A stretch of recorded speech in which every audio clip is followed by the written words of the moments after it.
Magandang araw sa ating lahat mga guys. Magandang araw sa ating lahat. Ngayon tapos na ang eleksyon. Move on na tayo lahat, ano?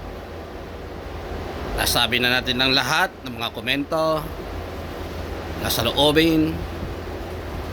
Kailangan na siguro natin move on. Ika nga election lang yan. Nasa puso't damdamin ang nanais natin na mangyari sa bawat mga boto natin.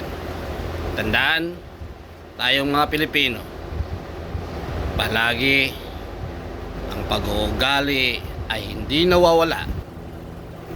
Ang ugaling talangka, yun ang dapat mawala sa lahing Pilipino.